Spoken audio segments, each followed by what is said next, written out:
Hello friends, welcome back to my YouTube channel. ಇವಾಗ ನಾನು ಇದರ ಕಟಿಂಗ್ ವಿಡಿಯೋನ ಇವಾಗ ತೋರಿಸ್ತಾ ಇದ್ದೀನಲ್ಲ, ನೆಟ್ಟೆಡ್ನ ಅಟ್ಯಾಚ್ ಮಾಡಿ ಯಾವ ರೀತಿ ಡಿಸೈನ್ ಮಾಡಿದ್ದೀನಿ ಅಂತ. ಇವಾಗ ಟ್ರೆಂಡಿಂಗಲ್ಲಿರೋವಂಥ ಡಿಸೈನ್ ಇದು. ಈ ಡಿಸೈನ್ನ ಯಾವ ರೀತಿ ನಾನು ಕಟಿಂಗ್ ಮಾಡಿದ್ದೀನಿ ಅನ್ನೋದನ್ನು ಪಾರ್ಟ್ 1 ಕಟಿಂಗ್ ವಿಡಿಯೋನ ಹಾಕಿದ್ದೀನಿ. ಕಟಿಂಗ್ ಮತ್ತು ಸ್ಟಿಚಿಂಗ್ ಎರಡನ್ನೂ ಕೂಡ ಒಂದೇ ವಿಡಿಯೋದಲ್ಲಿ ಹಾಕಿದ್ರೆ ವಿಡಿಯೋ ಲೆಂತಿ ಆಗುತ್ತೆ ಅಂತ ಈ ರೀತಿ ಸಪ್ರೇಟಿ ನೋಡಿ. ಫ್ರಂಟಲ್ಲೂ ಕೂಡ ಈ ರೀತಿ ನೆಟ್ಟೆಡ್ನ ಅಟ್ಯಾಚ್ ಮಾಡಿದ್ದೀವಿ, ಒಂದು ಸೈಡ್ ಮಾತ್ರ. ಇದನ್ನು ಯಾವ ರೀತಿ ಸ್ಟಿಚ್ ಮಾಡಬೇಕು ಅಂತ ಇವಾಗ ತೋರಿಸ್ತೀನಿ. ಬನ್ನಿ ವಿಡಿಯೋನ ಸ್ಟಾರ್ಟ್ ಮಾಡೋಣ.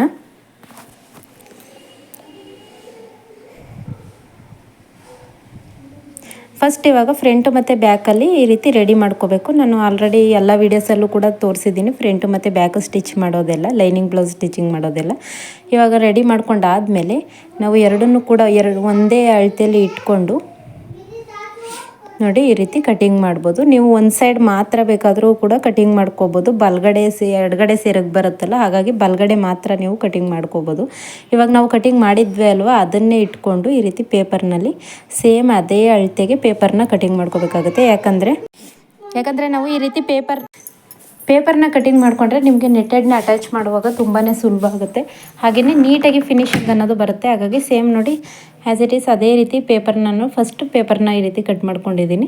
ಇವಾಗ ನೆಟ್ಟೆಡ್ ಮೇಲೆ ಪೇಪರ್ನ ಇಟ್ಕೊಳ್ಳಿ. ಇದು ನೆಟ್ಟೆಡ್ ಸ್ವಲ್ಪ ಅವರೇ ತಂದುಕೊಟ್ಟಿರೋ ನೆಟ್ಟೆಡ್ ಸ್ವಲ್ಪ ತೆಳು ಇರೋದ್ರಿಂದ ನಾನು ಡಬಲ್ ಫೋಲ್ಡಿಂಗ್ನ ಮಾಡ್ತಾಯಿದ್ದೀನಿ. ಇದನ್ನು ಡಬಲ್ ಫೋಲ್ಡಿಂಗ್ ಮಾಡಿದ್ರೆ ಸ್ವಲ್ಪ ಥಿಕ್ನೆಸ್ ಇರುತ್ತೆ ಅಂತ. ನೀವು ನೆಟ್ಟೆಡ್ ಒಳ್ಳೆ ಕ್ವಾಲಿಟಿ ನೆಟ್ಟೆಡ್ನ ತೊಗೊಂಡ್ರೆ ನೀವು ಡಬಲ್ ಫೋಲ್ಡಿಂಗ್ ಮಾಡೋ ಹಾಗಿಲ್ಲ, ಒಂದೇ ಫೋಲ್ಡಿಂಗಲ್ಲೇ ಕೂಡ ನೀವು ಮಾಡ್ಕೋಬೋದು. ಇವಾಗ ಪೇಪರ್ ಮೇಲ್ಗಡೆನೇ ಅದು ಯಾವ ರೀತಿ ಇದೆ ಅದೇ ರೀತಿ ಒಂದು ಸ್ಟಿಚ್ನ ಹಾಕೋಬೇಕು. ಯಾಕಂದರೆ ಸ್ಟಿಫಾಗಿ ಕೂರಲಿ, ನೆಟ್ಟೆಡ್ ಆ ಕಡೆ ಈ ಕಡೆ ಹೋಗಬಾರ್ದು ಅಂತ. ಇವಾಗ ನಾನು ರೆಡಿ ಮಾಡ್ತಿರೋದು ಫ್ರಂಟ್ ಪಾರ್ಟಲ್ಲಿ ಫಸ್ಟ್ ರೆಡಿ ಮಾಡ್ಕೊಳ್ಳೋಣ, ಆಮೇಲೆ ಬ್ಯಾಕ್ ಪಾರ್ಟ್ನ ರೆಡಿ ಮಾಡೋಣ. ಇವಾಗ ಪೇಪರ್ನ ಅದ್ರ ಮೇಲ್ಗಡೆ ಇಟ್ಟು ಫಸ್ಟ್ ನಾವು ಕಟ್ ಮಾಡಿರೋ ಇವಾಗ ಅದು ಕಟಿಂಗ್ ಮಾಡಿರ್ತೀವಲ್ಲ, ಅದು ಎಕ್ಸ್ಟ್ರಾ ಬಟ್ಟೆ ಇರುತ್ತೆ. ಅದಕ್ಕೋಸ್ಕರ ಒಳಗಡೆ ಫೋಲ್ಡಿಂಗ್ ಮಾಡಿ ಈ ರೀತಿ ಎರಡು ಸೈಡ್ ಒಳಗಡೆ ಫೋಲ್ಡಿಂಗ್ ಮಾಡಿ ಸ್ಟಿಚ್ ಮಾಡ್ಕೊಳ್ಳಿ. ಸ್ವಲ್ಪ ದೂರ ಕಟ್ ಮಾಡಿರ್ತೀವಿ ಅಲ್ವ, ಹಾಗಾಗಿ ಸ್ಟಿಚ್ ಮಾಡ್ಕೋಬೋದು. ಇವಾಗ ಸ್ಟಿಚಿಂಗ್ ಮಾಡ್ಕೊಂಡಾದ್ಮೇಲೆ ಇದ್ರ ಮೇಲ್ಗಡೆ ನೀಟಾಗಿ ಇಟ್ಟು 2 ಹೊಲಿಗೆನ ಹಾಕ್ಕೊಳ್ಳಿ. ಸೇಮ್ ನಾನು ವಿಡಿಯೋದಲ್ಲಿ ತೋರಿಸ್ತಾ ಇದ್ದೀನಿ ನೋಡಿ, ಇದೇ ರೀತಿ 2 ಹೊಲಿಗೆನ ಹಾಕ್ಕೊಳ್ಳಿ ಅಷ್ಟೇ. ಇವಾಗ ಪೇಪರ್ನ ಅರ್ದು ನಾವು ತೆಗೆದುಬಿಟ್ರೆ ನೆಟ್ಟೆಡ್ ಮಾತ್ರ ಉಳ್ಕೊಳ್ಳುತ್ತೆ ನೋಡಿ. ನೆಟ್ಟೆಡ್ ಹಾಕೋದ್ರಿಂದ ಬೇಗನೆ ಸ್ಟಿಚ್ ಮಾಡ್ಕೋಬೋದು, ಮತ್ತು ಬಿಗಿನರ್ಸ್ ಕೂಡ ಬೇಗನೆ ಸ್ಟಿಚ್ ಮಾಡ್ಕೋಬೋದು. ಅದಕ್ಕೋಸ್ಕರ ಇವಾಗ ಫ್ರಂಟಲ್ಲಿ ರೆಡಿ ಆಯಿತು. ಇಷ್ಟೇ, ನೋಡಿದ್ರಲ್ಲ ಎಷ್ಟು ಸುಲಭವಾಗಿ ಸ್ಟಿಚ್ ಮಾಡ್ಬೋದು ಅಂತ. ಡಿಫ್ರೆಂಟಾಗಿ ಕಾಣಿಸುತ್ತೆ, ಹಾಗೆಯೇ ತುಂಬಾ ನೀಟಾಗಿ ಕಾಣಿಸುತ್ತೆ ವೇರ್ ಮಾಡಿದಾಗ. ಇವಾಗ ಅದಕ್ಕೇ ಲೇಸ್ನ ಅಟ್ಯಾಚ್ ಮಾಡಬೇಕು. ಇದು ಒಂದು ಸೈಡ್ ಲೇಸ್ ನಿಮಗೆ ಸ್ವಲ್ಪ ದೊಡ್ಡದೇ ತಗೊಂಡ್ರೆ ಒಂದೇ ಲೇಸ್ನಲ್ಲಿ ಈ ರೀತಿ ಕಟಿಂಗಲ್ಲಿ ಹಾಕ್ಬೋದು.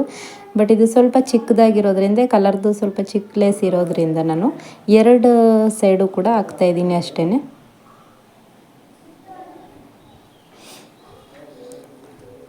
ಇದು ಹ್ಯಾಂಡ್ ವರ್ಕ್ ಲುಕ್ ಥರನೇ ಕಾಣಿಸುತ್ತೆ. ಸ್ಟಿಚಿಂಗ್ ಎಲ್ಲ ಆದಮೇಲೆ ನಿಮಗೆ ತೋರಿಸ್ತೀನಿ ಯಾವ ರೀತಿ ಬರುತ್ತೆ ಅಂತ. ಹ್ಯಾಂಡ್ ವರ್ಕ್ ಲುಕ್ ಥರನೇ ಕಾಣಿಸುತ್ತೆ ಸೇಮ್.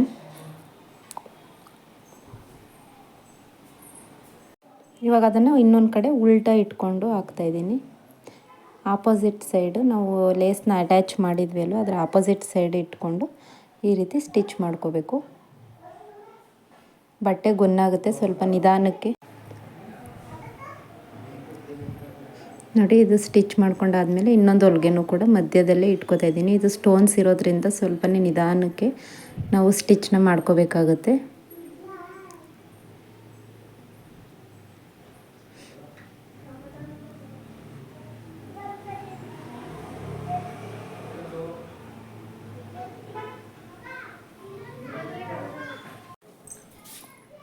ನೋಡಿ, ಇವಾಗ ಈ ಮಧ್ಯದಲ್ಲಿ ಈ ರೀತಿ ಬಿಟ್ಕೋಬಾರ್ದು ಅಂತ ನಾನು ಈ ಕಡೆ ಸೈಡ್ 2 ಅಟ್ಯಾಚ್ ಆಗೋ ಈ ರೀತಿ ಹೊಲಿಗೆನ ಹಾಕೋತಾ ಇದ್ದೀನಿ. ನಿಮಗೆ ಒಂದೇ ಲೇಸ್ ಏನಾದರೂ ಮ್ಯಾಚಿಂಗ್ದು ಸ್ವಲ್ಪ ಅಗಲ ಇರೋದೇ ಸಿಕ್ತು ಅಂತಂದರೆ ಇದು ಯಾವುದೇ ರೀತಿ ತೊಂದರೆ ಇರೋದು, ಒಂದೇ ಲೇಸ್ನ ಈ ರೀತಿ ಡಿಸೈನಾಗಿ ಹಾಕ್ಬಿಟ್ರೆ ಮುಗ್ದೋಗುತ್ತೆ.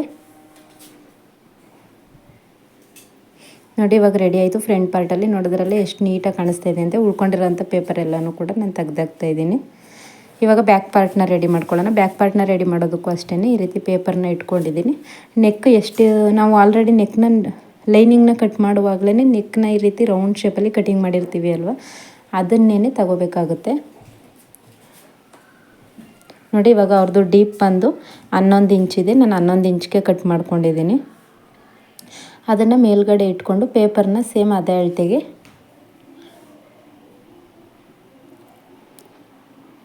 ಅದೇ ಅಳತೆಗೆ ಇಟ್ಕೊಂಡು ಫಸ್ಟು ಕಟ್ ಮಾಡ್ಕೊಂಡು ಬಿಡೋಣ. ಕಟ್ ಮಾಡ್ಕೊಂಡಾದಮೇಲೆ ಲೈನಿಂಗ್ನ ಇಟ್ಕೊಂಡು ನಾವು ಸ್ಟಿಚ್ನ ಮಾಡ್ಕೋಬೇಕು.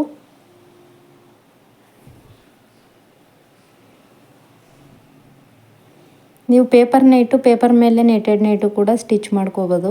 ಬಟ್ ಆ ಥರ ಏನಾದರೂ ನೀವು ಮಾಡ್ತು ಅಂತಂದರೆ ಪೇಪರ್ ಏನಾದರೂ ಸ್ವಲ್ಪ ಹರಿದೋದ್ರೂ ಕೂಡ ಡಿಸೈನ್ ಹಾಳಾಗುತ್ತೆ. ಅದಕ್ಕೋಸ್ಕರ ನಾನು ಲೈನಿಂಗ್ನು ಕೂಡ ಸ್ಟಿಚ್ ಮಾಡ್ಕೋತಾ ಇದ್ದೀನಿ.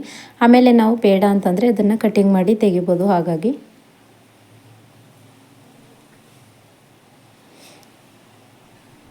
ಇವಾಗ ನೋಡಿ ಎಕ್ಸ್ಟ್ರಾ ನಾವು ಈ ರೀತಿ ಬಿಟ್ಟು ನಿಮಗೆ ಎಷ್ಟು ಅಗಲ ನೆಟ್ಟೆಡ್ ನಿಮಗೆ ಬೇಕು ಅಂತ ಅನಿಸುತ್ತೆ ಅಷ್ಟು ಅಗಲಕ್ಕೆ ಪೇಪರ್ನ ಎಕ್ಸ್ಟ್ರಾನ ಬಿಟ್ಕೊಂಡಾದಮೇಲೆ ಇವಾಗ ನೆಟ್ಟೆಡ್ ಮೇಲೆ ಇಡ್ತಾಯಿದ್ದೀನಿ. ಇದನ್ನು ಕೂಡ ಅಷ್ಟೇ ಡಬಲ್ ಫೋಲ್ಡಿಂಗ್ ಮಾಡ್ತಾಯಿದ್ದೀನಿ. ಇದು ಕ್ಲಾತ್ ಅಷ್ಟೊಂದು ಏನು ಚೆನ್ನಾಗಿಲ್ಲ, ಹಾಗಾಗಿ ನಾನು ಡಬಲ್ ಫೋಲ್ಡಿಂಗಲ್ಲೇ ಹಾಕ್ತಾಯಿದ್ದೀನಿ, ಫ್ರಂಟು ಮತ್ತು ಬ್ಯಾಕಲ್ಲಿ ಎರಡೂ ಸೈಡ್ ಕೂಡ. ಇವಾಗ ಇದಕ್ಕೆ ನೀಟಾಗಿ ಸ್ಟಿಫಾಗಿ ಕೂರಲಿ ಅಂತ ಒಂದೊಂದು ಗುಂಡು ಪಿನ್ ಹಾಕ್ಕೊಳ್ಳಿ. ಆ ಕಡೆ ಈ ಕಡೆ ನೆಟ್ಟೆಡ್ ಹೋಗಬಾರ್ದು ಅಂತ ಅಷ್ಟೇ.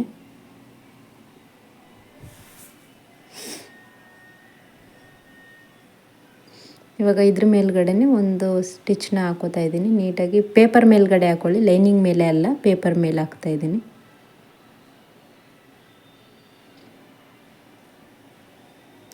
ಇವಾಗ ಇದನ್ನು ಕೂಡ ಅಷ್ಟೇ ಕಟ್ ಮಾಡ್ಕೊಳ್ಳಿ. ನೋಡಿದ್ರಲ್ಲ, ರೆಡಿ ಆಯಿತು ಇವಾಗ ಇದು. ಈಗ ಬ್ಯಾಕ್ ಪಾರ್ಟ್ನ ನಾವು ಕಟಿಂಗ್ ಮಾಡಿದ್ವಿ ಅಲ್ವಾ, ಕಟಿಂಗ್ ವಿಡಿಯೋನ ನೋಡಿ ನಿಮಗೆ ಗೊತ್ತಾಗುತ್ತೆ ನಾನು ಯಾವ ರೀತಿ ಬ್ಯಾಕ್ ಪಾರ್ಟ್ನ ಕಟ್ ಮಾಡ್ಕೊಂಡಿದ್ದೀನಿ ಅಂತ. ಇವಾಗ ಅದೇ ರೀತಿ ಬ್ಯಾಕ್ ಪಾರ್ಟ್ನ ಕಟ್ ಮಾಡ್ಕೊಂಡಾದ್ಮೇಲೆ ಅದನ್ನು ಉಲ್ಟಾ ತೆಗೆದು ಸ್ಟಿಚ್ ಮಾಡ್ಕೊಂಡಿದ್ದೀನಿ ಆಲ್ರೆಡಿ. ಇದನ್ನು ಮಧ್ಯೆ ಫೋಲ್ಡ್ ಮಾಡಿ ಈ ರೀತಿ ಮಧ್ಯೆ ನೀಟಾಗಿ ಬರೋ ಥರ ಇಟ್ಟು, ನಿಮಗೆ ಕನ್ಫ್ಯೂಸ್ ಆಯಿತು ಅಂತಂದರೆ ನಾನು ತೋರಿಸ್ತೀನಿ ನೋಡಿ. ಒಂದು ಗುಂಡು ಪಿನ್ ಹಾಕ್ಕೊಳ್ಳಿ, ಇದಕ್ಕೂ ಕೂಡ ಅಷ್ಟೇ. ಆವಾಗ ಆ ಕಡೆ ಈ ಕಡೆ ಹೋಗೋದಿಲ್ಲ, ನೀವು ಬೇಗನೆ ಸ್ಟಿಚ್ ಮಾಡ್ಕೋಬೋದು. ಅಳತೆ ಸೇಮ್ ಅಳತೆ ಆಗಿರೋದ್ರಿಂದ ಅಳತೆ ಕರೆಕ್ಟಾಗಿ ನೀವು ಇಟ್ಕೊಂಡು ಕಟ್ ಮಾಡಿಕೊಂಡ್ರೆ ಯಾವುದೇ ರೀತಿ ಕನ್ಫ್ಯೂಸ್ ಆಗೋದಿಲ್ಲ. ಅದೇ ಅಳತೆಗೆ ನಾವು ಸ್ಟಿಚ್ ಮಾಡ್ಕೋಬೋದು.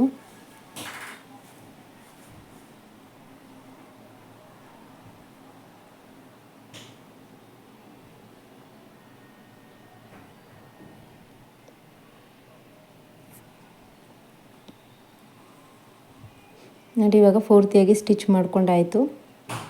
ಸ್ಟಿಚ್ ಮಾಡ್ಕೊಂಡಾದಮೇಲೆ ತೋರಿಸ್ತೀನಿ ನೋಡಿ. ಇವಾಗ ನಾವು ಲೈನಿಂಗ್ನ ಎಷ್ಟು ತಗೊಂಡಿದ್ವಿ, ಎಕ್ಸ್ಟ್ರಾ ನಾವು ಪೇಪರ್ನ ತಗೊಂಡಿದ್ವಿ ನೆಟೆಡ್ನ ಅಟ್ಯಾಚ್ ಮಾಡೋದಕ್ಕೋಸ್ಕರ. ಇವಾಗ ಲೈನಿಂಗ್ ಎಲ್ಲಿಗೆ ಬಂದಿರುತ್ತೆ ಅಲ್ಲಿಗೆ ಫಸ್ಟ್ ಈ ಲೇಸ್ನ ಹಾಕ್ಬಿಡೋಣ. ಇರಿ, ಲೇಸ್ ಹಾಕ್ಬಿಟ್ಟು ಆಮೇಲೆ ತೋರಿಸ್ತೀನಿ ನಾನು ಯಾವ ರೀತಿ ಅಂತ. ಈ ಲೇಸ್ ಬಂದು ಮೀಟ್ರ್ 30 ರುಪೀಸ್ ಅಷ್ಟೇ, ಆದ್ರೂ ಕೂಡ ಗ್ರ್ಯಾಂಡ್ ಲುಕ್ ಕೊಡ್ತಾ ಇದೆ ನಿಮಗೆ. ಸಾರಿ, 40 ರುಪೀಸ್, 30 ರುಪೀಸ್ ಅಲ್ಲ, 40 ರುಪೀಸ್. 40 ರುಪೀಸ್ ಆದ್ರೂ ಕೂಡ ಗ್ರ್ಯಾಂಡ್ ಲುಕ್ ಕೊಡ್ತಾ ಇದೆ.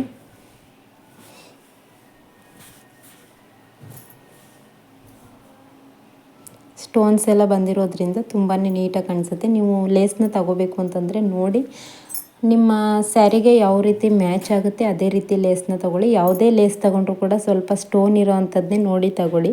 ಆವಾಗ ನಿಮಗೆ ಹಾಕಿ ಸ್ಟಿಚ್ ಮಾಡಿದಾಗ ತುಂಬಾ ಗ್ರ್ಯಾಂಡ್ ಲುಕ್ ಬರುತ್ತೆ. ಸ್ಟೋನ್ಸ್ ಇಲ್ಲ ಅಂತಂದರೆ ಸ್ವಲ್ಪ ನೀವು ಎಷ್ಟೇ ಡಿಸೈನ್ ಮಾಡಿದ್ರೂ ಕೂಡ ಅಷ್ಟೊಂದೇನು ಗ್ರ್ಯಾಂಡಾಗಿ ಕಾಣಿಸೋದಿಲ್ಲ.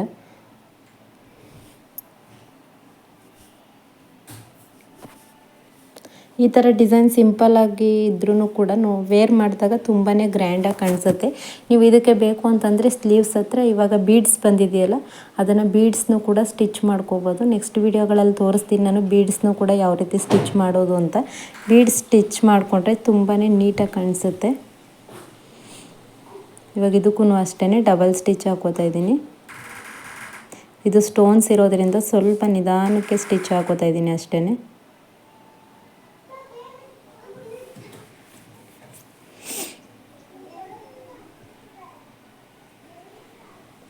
ಇವಾಗ ಲೈನಿಂಗ್ ಎಲ್ಲಿರುತ್ತೆ ಅಲ್ಲಿ ತನಕ ನಾವು ಕಟಿಂಗ್ ಮಾಡ್ತೀವಿ. ಯಾಕಂದರೆ ಅಲ್ಲಿ ತನಕ ಅದು ನೆಟ್ಟೆಡ್ ಇದೆ. ನೆಟ್ಟೆಡ್ನ ನಾವು ಪೇಪರ್ ಹರಿದಾಗ ನೆಟ್ಟೆಡ್ ಮಾತ್ರ ಉಳ್ಕೊಳ್ಳುತ್ತೆ.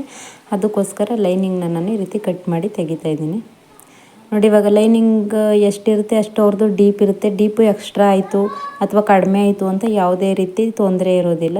ಅದಕ್ಕೋಸ್ಕರನೇ ನಾನು ಲೈನಿಂಗ್ನ ಅಟ್ಯಾಚ್ ಮಾಡಿ ಆಮೇಲೆ ನೀವು ಪೇಪರ್ನ ಅಟ್ಯಾಚ್ ಮಾಡ್ಕೊಳ್ಳಿ ಅಂತ ಹೇಳಿದ್ದೆ. ಇವಾಗ ಇದ್ರ ಮೇಲ್ಗಡೆನೂ ಅಷ್ಟೇ ಇನ್ನೊಂದು ಲೇಸ್ನ ಹಾಕ್ತಾಯಿದ್ದೀನಿ. ನಿಮಗೆ ಲೇಸ್ ಬೇಡ ಅಂತಂದರೆ ಪೈಪಿಂಗ್ ಕೂಡ ಹಾಕೋಬೋದು. ಲೇಸ್ ಜಾಸ್ತಿ ಆಯಿತು ನಮಗೆ ಲೇಸ್ ಬೇಡ ಅನ್ನೋರು ನೀವು ಪೈಪಿಂಗ್ ಕೂಡ ಹಾಕೋಬೋದು. ಇದು ಲೇಸನ್ನೇ ಚೆನ್ನಾಗಿ ಕಾಣಿಸುತ್ತೆ ಅಂತ ಹಾಗಾಗಿ ನಾನು ಬಾರ್ಡರ್ನೇ ಹಾಕ್ತಾಯಿದ್ದೀನಿ.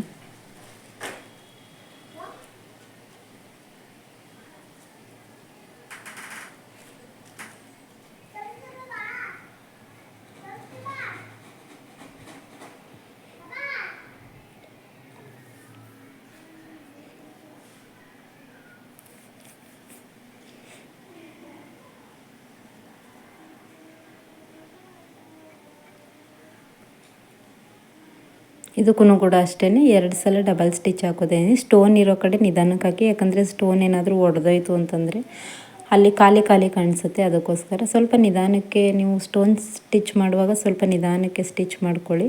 ಇವಾಗ ಪೇಪರ್ನೆಲ್ಲವನ್ನು ಕೂಡ ನೀಟಾಗಿ ಅರೆದುಬಿಟ್ರೆ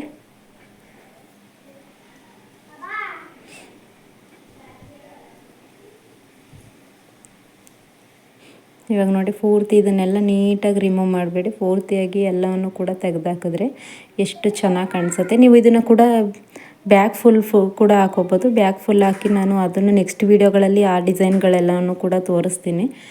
ಬ್ಯಾಗ್ ಫುಲ್ ಹಾಕಿ ಯಾವ ರೀತಿ ನೆಟೆಡ್ ಹಾಕಿ ಸ್ಟಿಚ್ ಮಾಡೋದು ಅಂತ. ಇವಾಗ ಇದು ರೆಡಿ ಆಯಿತು. ರೆಡಿ ಆದಮೇಲೆ ನೋಡಿ ಪೂರ್ತಿಯಾಗಿ ರೆಡಿ ಆದಮೇಲೆ ಯಾವ ರೀತಿ ಇದೆ ಅಂತ ತೋರಿಸ್ತಾ ಇದ್ದೀನಿ ನೋಡಿ. ಈ ವಿಡಿಯೋ ನಿಮಗೆ ಇಷ್ಟ ಆಗಿದ್ರೆ ವಿಡಿಯೋಗೊಂದು ಲೈಕ್ ಮಾಡಿ. ಹಾಗೆ ನನ್ನ ಚಾನಲ್ನ ಯಾರೆಲ್ಲ ಸಬ್ಸ್ಕ್ರೈಬ್ ಮಾಡಿಲ್ಲ ಸಬ್ಸ್ಕ್ರೈಬ್ ಮಾಡ್ಕೊಂಡು ನೋಡಿ. Thank you for watching.